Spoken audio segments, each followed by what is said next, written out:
collab banner is out. It's time to look over the ships, guys. 7 of them this time around. 5 SSRs. A big roster of ships. And 2 elites as well, too. So, let's get right into it, guys. Starting with Asuka. So, Asuka here is a light cruiser. Stats at 120 are going to be 3,600, 47 health, 179 firepower, 356 torpedo, 0 aviation, 375 anti-air, 192 on the reload, 108 on the evasion, light armor, 32 speed. I hope I said evasion there.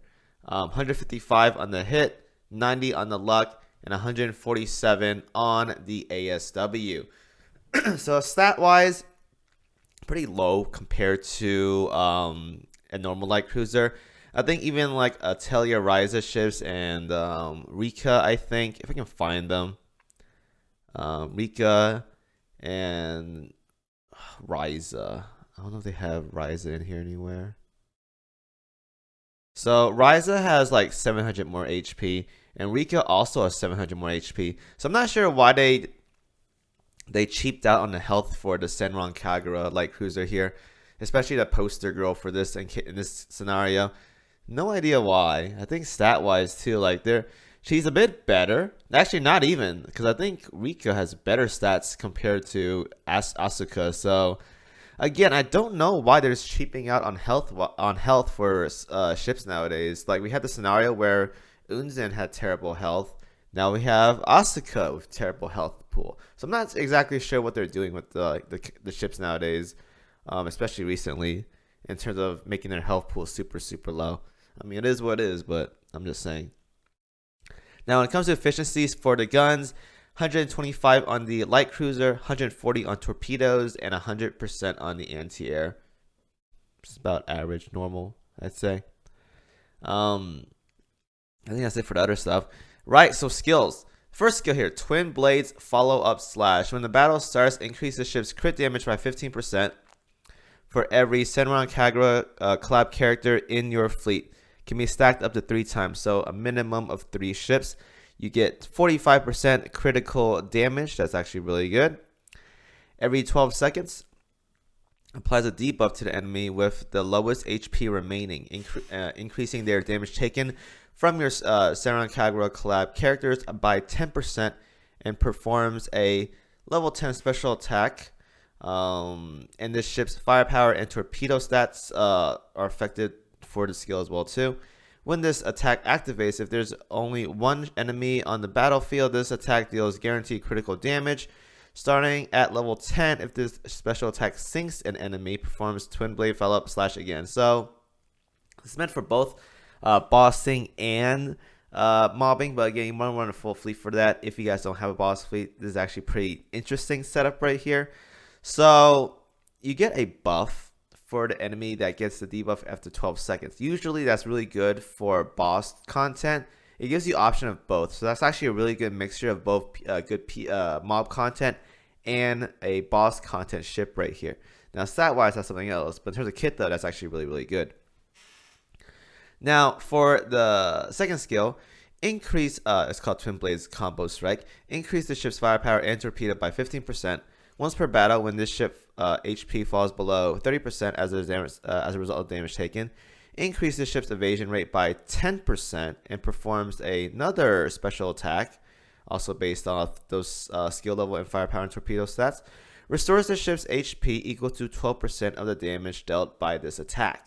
When this attack activates, if there is only one enemy on the battlefield, this attack deals guaranteed critical damage. So once again, it could be both a mixture of mob content and boss content right here. You have critical damage and you have a double barrager as well too. So that's actually really cool. Now we go over, I think it's double barrage. Sinks enemy. Yeah, it does a double barrage for mob content. So this is the guarantee here. Okay, it's both mob and boss content, like I was saying. Now, if it's augmented,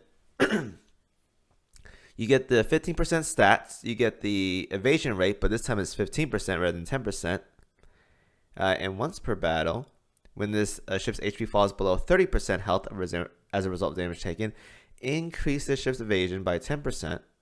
So you get 25%, right?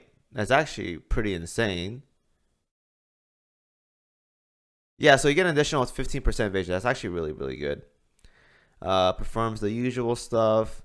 Hanzo style, full blossom. Restores the ship's HP equal to 15% of the result taken. Okay, so self-sustain. If there's only one enemy on the battlefield, this enemy can crits, yada, yada, yada. So there's, all right, so the augment is really, really good. You get more sustain with the evasion and the heal, and you get more procs with the follow-up slash as well, too. So extra damage and more sustain. Solid right there. So this ship right here, again, I think they realized from the Atelier Ryza collab that having ships focus on being really good in terms of the banner, collab banner, is really, really good. In this case, Asuka, it's the same thing right here. You want to build her with a full fleet of Senran Kagura ships. And in this case, she's a pretty much all-out damage dealer. She doesn't really offer too much to the fleet aside from just being damage dealing. Like most of the stuff that she does is selfish. But the big thing that she can give, if there is one enemy on the field, is this debuff right here that makes it so your Senran Kagura ships do 10% more damage. So that's actually pretty good for boss content. But when it comes to mob content, she's just an all-out damage dealer. But I'm not going to lie, though. Having this 10% debuff is actually pretty neat for boss content. Actually is a viable ship to use in pretty much every scenario. Given there is much better candidates out there, but running a full fleet of a faction for Senran Kagura is actually solid right there. So pretty good. Definitely want her augment as well, too. Definitely. Then we'll close these other collab ships. Fubuki here, the ship that won't leave me alone in the banner that I pulled a couple days ago. Very cool. Battleship at 120, we have 8,003 health, 430 firepower, 0 torpedo, 0 aviation, 349 on anti-air, 167 reload, 37 evasion, heavy armor, 30 speed, 68 luck, 68 accuracy, 95 luck, 0 ASW. Okay, so stat-wise, average. Pretty good on the anti-air, though, but average across the board. Can't really expect much else. Gear efficiency, 135, 200%, and 100% right here. I think the main gun's a little bit low. I think most nowadays is 140%, but it's not the end of the world. She has probably proc damage as well, too. First skill here, management members pressure.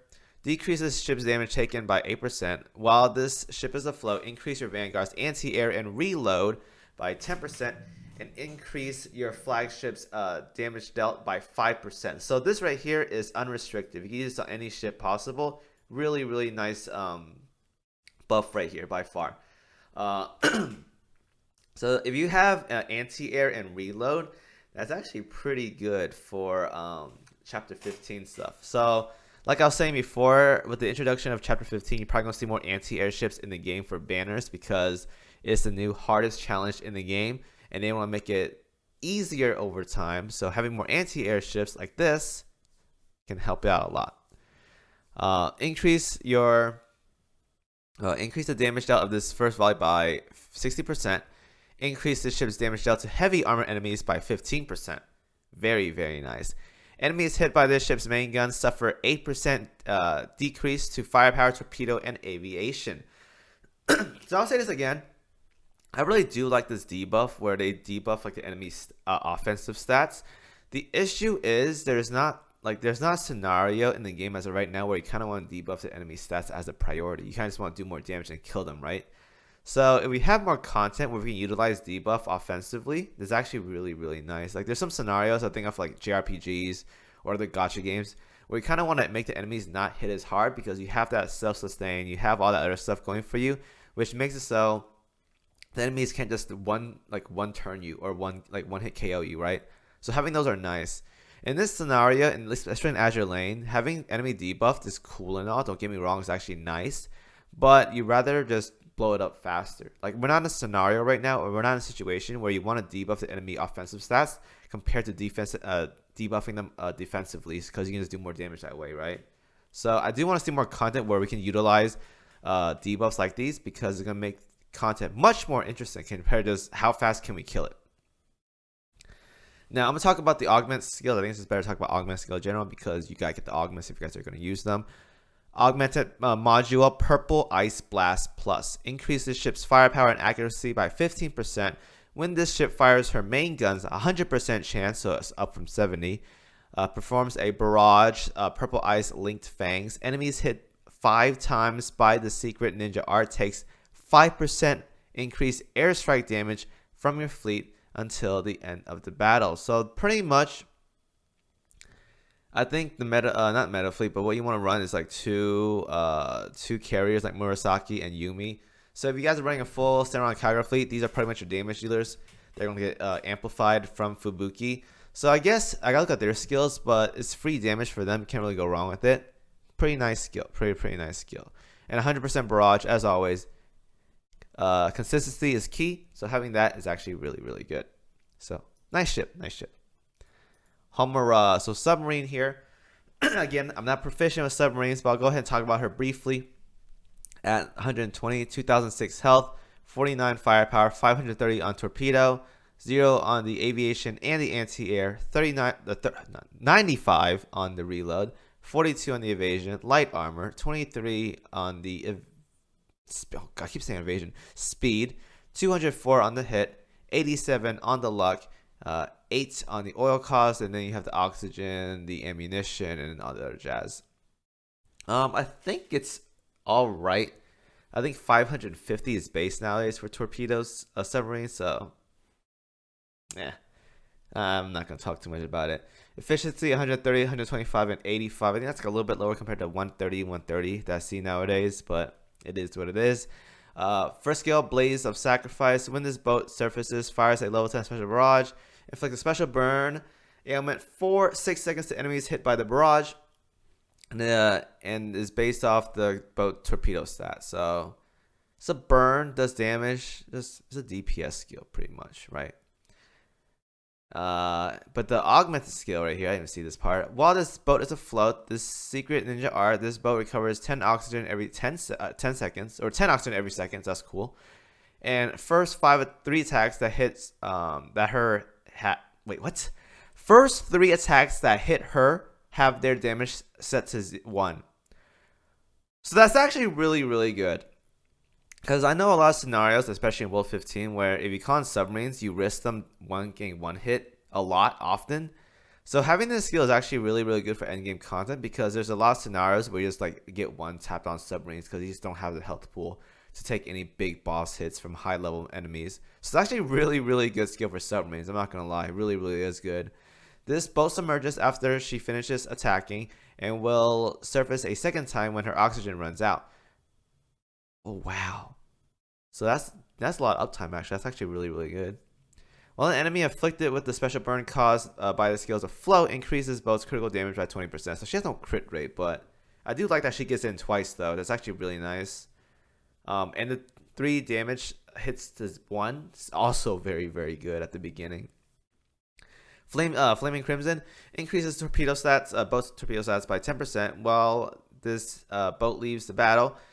Fires a barrage based on the other stuff, yada. Okay, so I do like this ship a lot, but I don't think her damage output is crazy, but she has really good self-sustain. I think, and compared to a normal torpedo, her sustainability is actually really solid, because she can get more oxygen regen, and she has her first 3 hits set to 1. So her sustainability is actually really good compared to a normal submarine. It's just I'm pretty sure she doesn't do nearly as much as compared to the mainstream meta ones right now. But I do say that if you want to use her for like maybe arbiter fights, she can definitely be good there, because arbiter fights, when you use submarines, you can use them up to 4 times. They risk sinking quite often if you use them 4 times. So if you use them in arbiter fights, you can use them 4 times. They get 3 hits set to 1. That's actually 12 hits right there that can be set to 1, meaning they're going to be up for a very long time. I actually like that skill quite a lot. Very durable because submarines are very, very squishy. Pretty good. Pretty good for a submarine, I'm not going to lie. Next ship right here is Ikaruga, heavy cruiser. At 120, we have 4,321 health, 270 on the firepower, 228 on torpedo, 0 aviation, 119 on the anti-air, 174 on the reload, 82 on the evasion, medium armor, 28 speed, 136 on the hit, and 93 on the luck. So again, these ships have terrible health pool. I don't know why they're just terrible on health pool, but they are. Like nowadays, you just have to have more HP if you want to be relevant endgame content. It's really hard to make them work without giant health pools. Gun efficiency, we have 120 on the heavy cruiser gun, 120 on torpedoes, and 110 on the anti-air gun. So, yes, whatever. And her skill, Fierce Sky Phoenix Flash Plus, the augmented version. Every 25 seconds, this ship stops in place for 3 seconds. That's actually really bad. And fires a level 10 special barrage based on skills level and performs a level 10 special ninja Phoenix Superb, whatever the thing is called. So 2 barrages. When this ship stops in place as a result of this skill, deploys a barrier, lasts 3 seconds, capable of blocking up to 3% of this ship's max HP in damage. So if we were to have this at 120, 3% of this is about 120 HP. That's like nothing. 120 HP is like nothing, honestly. So, yeah. If the shield expires before the level 10 special slash barrage, okay, that's I'm not a big fan of that skill, but it is what it is. Phoenix Superb Fire Dance. Every 10 seconds, increases ship's accuracy and reload by 10% for 5 seconds. So it's like a 50% uptime, which is weird. With the 80% chance, fires a torpedo barrage. When the ship's HP falls below 60%, decreases ship's damage taken by 10%, and increases evasion by 15%, and firepower and torpedo by 10% until the end of the battle. So you kind of want to keep her at low HP, I guess. I think like she's one of those ships where you want to keep below 60% HP just to have these burst uptime like much higher. But the issue is like keeping her below 6% health in hard content is actually really like scary because she can die instantly. So it's not terrible. Her kit though is like it's very like I don't know. It just puts you in danger a lot because you stop moving. You have to be low HP to get her to have maximum buffs. This ship is actually very scary to use, but if you can pull it off though, it could be okay. Not like the best though, but it could be okay. Next ship is Yumi, the ship that cost me 350 cubes. At 120, we have 6,762 health, 0 firepower, 0 torpedo, 418 on aviation, 331 on the anti-air, 116 on reload, 50 on the evasion, medium armor, 30 speed, 93 hit, 92 luck, and 13 on the oil cost. So, average. I'm just going to say average because they are pretty much average stats across the board. Reload is pretty slow, but I think that's like normal for a slow carrier. Not everyone's like super fast for a carrier.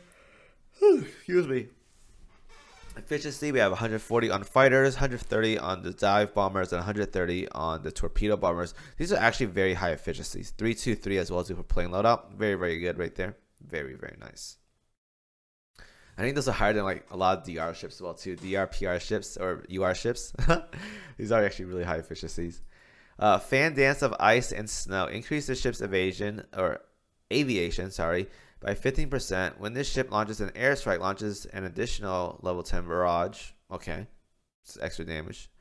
The augmented version is when this secret ninja art hits an enemy, inflicts the snow dance ailment, whatever that is, reducing their speed by 30% for 5 seconds. If hitting an enemy already inflicted with snow dance, saves 1 stack, maximum of 5 stacks, increase by 20% chance to set the enemy speed to 0 for 2 seconds after each attack or each stack.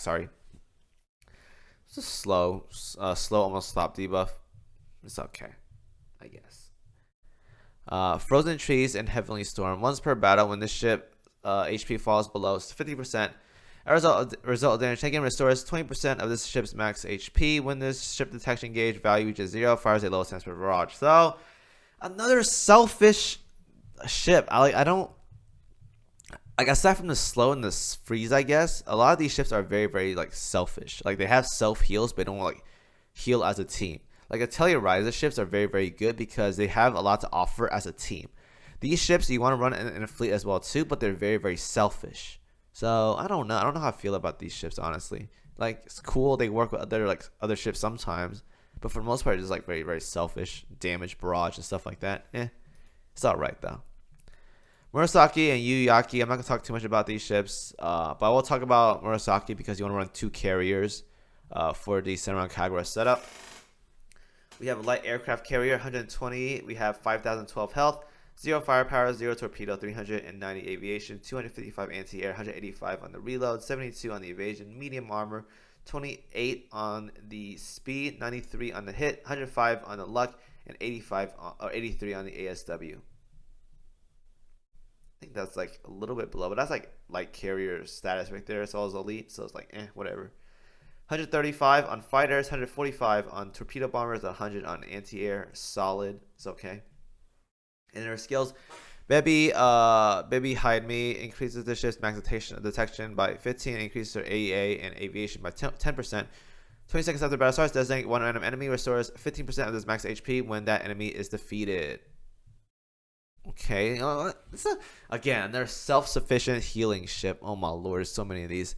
Augmented, decrease the loading time of this ship's first air strike by 45% when this ship is afloat when your main fleet has attacked 5 times. This ship gains 1 root of calamity. Wrath does not stack. When this ship launches an air strike, expend the stacks and performs a barrage or whatever. Enemies hit by this secret ninja art are poisoned for 20 seconds, inflicting 105 damage to enemies every second.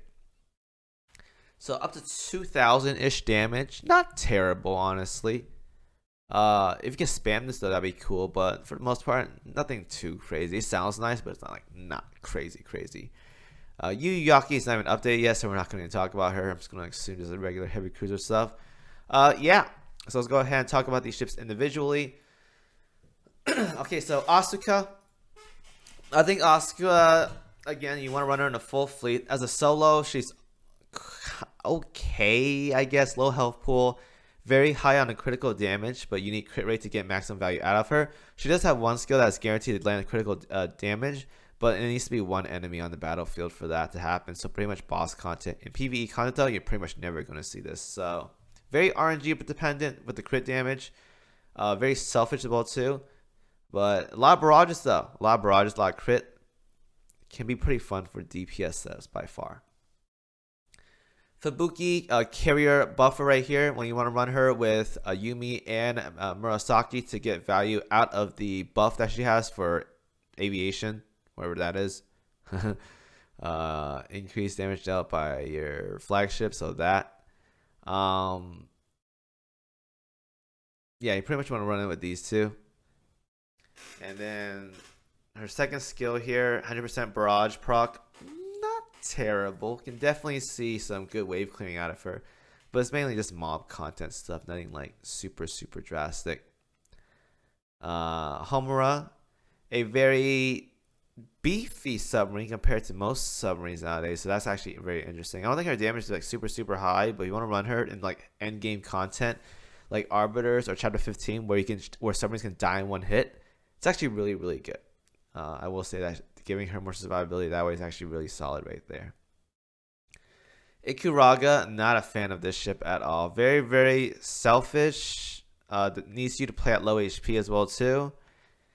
And you don't want to do that really because you don't have like really like team oriented heals. It's mainly just self heals or whatever. Nah, not a fan. Yumi has a lot of slows, has a decent self buff, works well with Fubuki. Overall though, like there's like nothing. Or sorry, that's Murasaki. Overall though, it's like, yeah, I don't know. Like she gets a self heal too. Like everyone has a self heal, man. Like all these ships are so selfish. It's all right though, I guess. Murasaki, she's okay. But only she has like crazy damage or whatever. Even though she has a 10% self buffs, like light carriers don't do that much damage, honestly. Some do, a few do, but most of them, nah. And then Yuyaki's not even posted yet. All right, so that's it for that. Big takeaway from this banner, since it is a collab, it's not going towards collection, so you guys don't have to pull them. If you guys are going to pull for these ships because you like them, go ahead and do so. But if you guys want a really fun fleet comp to run in like OS or like events or whatever, having the full Senran Kagura setup is actually very, very nice. You'll probably run something like Asuka, Ikaruga, and Yuyaki with a Fubuki, Yumi, and Murasaki in the back line. And then if you want to throw in Homura as well too, go ahead and do so. But that's your setup as of right there. 1 battleship, 2 carriers, 2 heavy cruisers, and 1 light carrier.